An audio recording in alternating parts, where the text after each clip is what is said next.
So on the first turn, the Germans' turn on this scenario, I just wanted to make a few notes. Here we are at the start of the exploitation movement phase.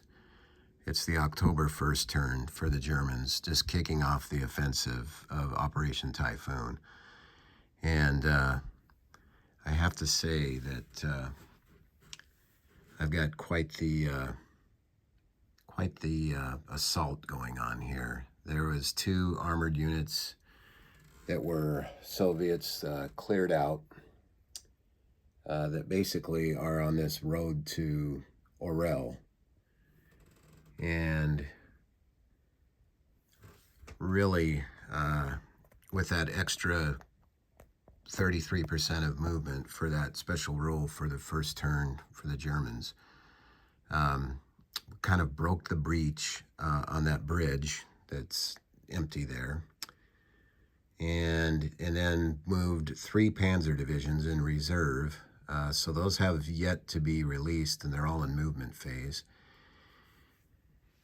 And also went and advanced and took this Dmitriev Legovsky, and then decided that we're really going to press this offensive, and so created a truck extender to all the way up to Dmitrovsk, and then moved the 24th Panzer headquarters up there. So really setting the stage for bringing these reserve units to bear into Orel, which is pretty amazing. And then on the northern side, there's really nothing that can be done. Didn't want to waste any supply, just doing mundane assaults, but used the cavalry division in movement mode to come down and complete that encirclement of those units that are in that little pocket. And so just one note, as I was doing this, I realized that I had moved that rocket artillery, which is only going to be a defense strength of 1, next to that cavalry unit, which is actually a strong action rating for the Soviets in 1941. And I thought, well, that's not a good thing. So I actually used a Stuka to do a hip shoot to try and reduce that. Well, and thought, well, what if they roll for flak? And of course, the roll was an 11, which means it took a step loss. And there was really no point in that, because it's still the Germans' turn. You can always do hip shoots on reactions. And I've still got some reserve units that I can decide to beef up that defense. So that was kind of a waste. The other thing of note is those reserve units that are marked with an X, those did not fuel. They are units that, if I released the reserve, they would have to be fueled. But those panzer divisions and the other units there, they are already fueled, so they're good to go. Probably spent more supply than I would like to, but again, we have to take advantage of this breach.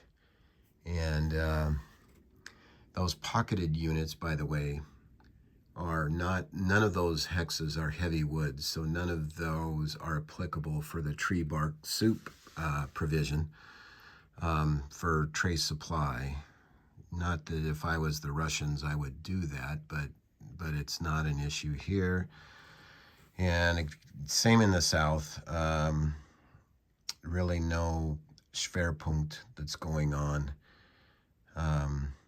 So I would say the big moves, did a transfer of some captured airbase at that, was to extend the reach of the fighter cover. And then, of course, moving this extender forward.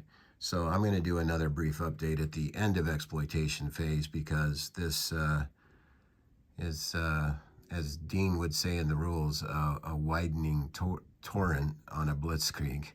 That's basically what this is going to look like, because I really would like to put pressure on Orel and and start doing some pocketing of this larger Soviet force, which I believe is what happened in reality, because we've got bad weather coming, we've got limited supply, and we've got the Soviets regrouping. So this all adds up to make the Blitzkrieg as aggressive as possible for Typhoon's opening phases. But really enjoying this so far. It really picks up where the campaign of Smolensk-Barbarossa derailed left off after the Kiev encirclement. So I've always been interested in this battle, and this will be the update for now.